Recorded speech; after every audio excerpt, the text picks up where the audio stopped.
Right now, today, your child is already moving in one of three directions. You might not be able to name it yet, but when a child grows up between an emotionally safe parent and an emotionally unsafe one, their nervous system is always quietly adapting. And over time, these adaptations settle into one of three paths. Two of them will follow your child into adulthood and shape every close relationship they ever have. One of them is the one that you actually want for them. By the end of this video, you'll be able to recognize which direction your child is leaning right now, and I'll give you one question to carry with you afterwards that will sharpen your instincts more than any parenting article ever could. And here's what I need you to hold on to the whole way through. Which path your child lands on is not random, and it's not already decided. I'm Dr. Naaila. I have a doctorate in child development, and I'm also a bonus mom who came into a toxic co-parenting situation that was already unfolding. So I've watched these paths form up close, not just in my research, but in my own home. I have sat where you are sitting. And if part of you is already thinking, I know which path my child is on, and it scares me, and I need to know what to actually do about it, then I want you to book a strategy session with me. This isn't therapy, it's strategy. We'll name the direction your child is moving and get clear on what it would actually take to shift it. The link is in the description. Okay, let's look at the three paths. The first path is one that a lot of parents are already watching happen, even if they don't have a name for it yet. This is the child who learns very early that their feelings cause problems, that when they are sad, it upsets someone, or when they're angry, it isn't safe. Or when they're excited about the wrong thing, it gets used against them. So they do the most logical thing a small child can do. They start to pull their feelings inwards. And here's what that looks like. And it's why it's so frightening to watch. Your child gets more anxious, more withdrawn, more secretive. The child who used to tell you everything starts holding back. And conversations that used to be easy now feel like a door quietly closing. So I want to say this clearly because you do need to hear it. You're not imagining it, and you're not missing it. You're watching your child slowly stop trusting that it's safe to share what's inside them. Now, here's the part that surprises a lot of parents because it usually isn't about anything that you're doing wrong. Picture it. Your child comes home and you're so happy to see them. You ask how it went. Did they have fun? And you're bringing good, warm energy to it. Maybe just a little worried underneath. That's a loving thing to do. But here's how a child can experience it. If they've learned in their other home that talking about their feelings or talking about the other house gets them in trouble or gets them the cold shoulder, then even your warm, gentle question can land as pressure. And so your child does the thing that feels safest. They close up, not just in the other home, in both homes. Let me give you a real example. I worked with a father who told me whenever his child came home, the child basically closed up about everything to do with the other home. Every now and then something would slip out, but the moment he asked a follow-up question, the child would shut down. And when we looked closer at what was happening, here's what we found. In the other home, whenever the child shared something, the other parent would get angry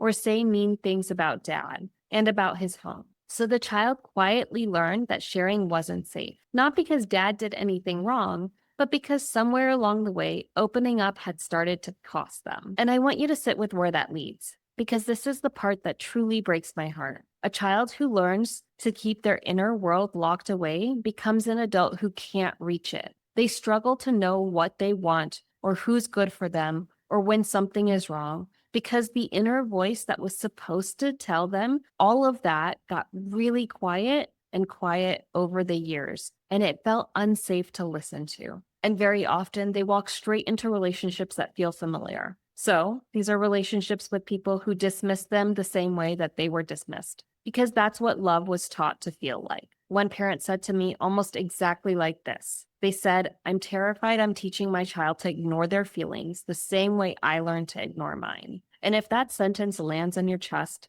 it's because you might already know this path from the inside. And if you're recognizing your own child in any of this, I don't want you to sit with it alone. This is exactly what I work through with parents in a strategy session. We look at what your child is showing you, figure out what's actually pulling them inwards, and get clear on what it would take to make sharing feelings safe again. The link is in the description. And then stay with me because there are still 2 more paths I need you to see. The second path is the one that frightens parents the most. And it's the one I see parents accidentally make worse while trying to make it better. This is the path where your child slowly begins to pull away from you, the safe parent, and align with the parent who's actually unsafe. Now, I know how backwards that sounds. Why would a child move towards a parent who hurts them and away from a parent who loves them? But it makes complete sense once you see it through the child's nervous system. An emotionally unsafe parent often holds love just out of reach. So the child is always working to earn it. They use approval and withdrawal and guilt. And they put the child in a position where staying close to one parent feels like a betrayal of the other. So the child, who just wants to feel safe, drifts towards the parent whose approval feels most conditional, because winning that approval starts to feel like survival. And the parent whose love is steady and unconditional, which is you, can start to feel like the one they can afford to push away, precisely because your love feels safe enough for them to take for granted. Let me show you what this actually looks like.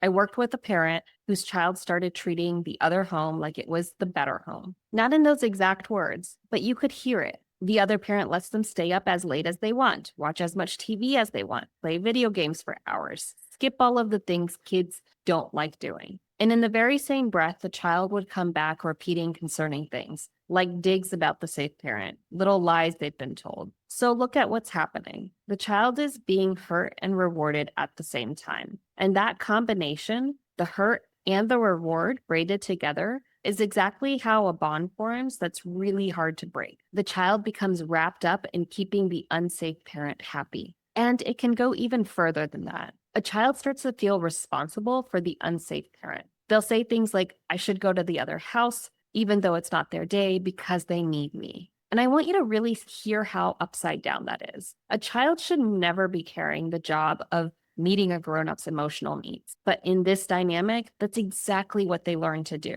One parent told me that their child said to them, only the other parent misses me. You don't miss me because you have a wife. You don't need me. Sit with that for just a second. This child had been taught that the safe parent's full, stable, healthy life somehow meant that they weren't needed, while the other parent's neediness got dressed up and handed to the child as proof of love. And here's the part I really need you to hear, because it's the thing almost no one tells you. When you feel your child pulling away like this, your instinct is to fight for them, to correct the lies, to show them the truth about the other parent, to say, that's not true, they're the one who's lying to you. And I completely understand that instinct. But when you do that, your child feels forced to pick a side. And a child under pressure will almost always pick the parent whose approval feels less secure. So the very thing that you do to pull them back can be the thing that pushes them further away. I'm not saying that to blame you. I'm saying it because if no one ever explained this to you, you could spend years doing the loving thing and watching it backfire and never understand why. And then there's the third path, the one you want. And I want to be very honest about what this path actually is, because it is not a fantasy where the other parent suddenly becomes healthy and everything is fine. On the resilient path, the unsafe parent is still the unsafe parent. The manipulation doesn't stop. What changes is that your child has somewhere solid to stand. You become the anchor. And from that anchor, your child slowly learns to name what they feel, to notice when something doesn't sit right in their body, and to trust that inner signal instead of overriding it. They learn that they don't have to choose between their parents in order to be loved. They stay connected to themselves, and they stay connected to you, and they do it without you ever once having to badmouth the other parent. And that's the part people don't believe is possible until they see it. You do not protect your child by exposing the other parent. You protect them by building something so steady inside them that no one, not their other parent, not anyone they'll ever meet, can talk them out of trusting themselves. And the most important thing about this path is how it actually gets built. It's not built in one big conversation. It's not built by getting the custody arrangement exactly right. It's built in small, ordinary, repeated moments at home, the ones that feel too small to even matter, where your child learns over and over that here with you, their feelings are real and they get to trust themselves. So here's the question I promised you, and I want you to actually use it, not just nod at it. From now on, in the moments after your child comes back to you, When they're quiet or spiky or clingy or saying something that worries you, I don't want you to ask yourself what happened over there. I want you to ask yourself this: is what I'm seeing right now a sign that my child is turning inward, towards drifting away, or towards resilience? That's it. You don't have to fix it in the moment. You just have to start seeing it. Let me tell you about a dad I worked with and what he's starting to notice in his son, because he's on this path. And here's what's interesting about it. He still loves his mom deeply. He still says his mom is amazing, a wonderful mom who does everything right. He's not rejecting her, and he shouldn't have to.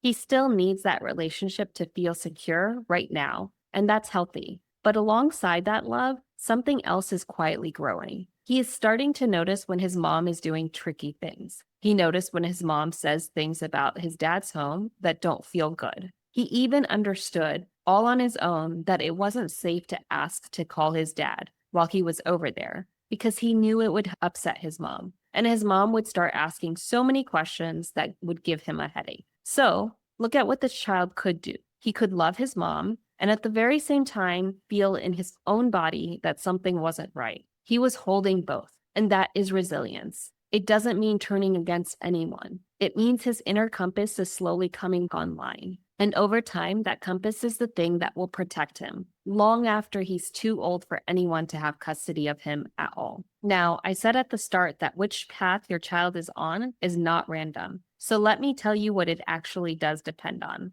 because it's not what most people think. It does not depend on how often you're in court. It does not depend on how clearly you can prove the other parent is doing something wrong. It depends, more than anything else, on whether your child has at least one relationship that is steady enough to grow resilience in. And that relationship is you, which sounds like good news, and it is. But I'll be honest about why it doesn't always feel like good news. Because the moment a parent realizes that their power is in their hands and not in the courts, a lot of them freeze. It can feel easier to keep fighting out there than to be the steady place in here. Because being the steady place asks something of us that many of us were never given ourselves. If you didn't grow up with a parent who made you feel safe or who taught you to trust your own heart, then being asked to do it for your child can feel like being asked to speak a language you've never learned. And this is not a flaw in you. So if you've tried to just stay calm and it hasn't held, this isn't your failing. Steadiness like this is never something that you can just summon.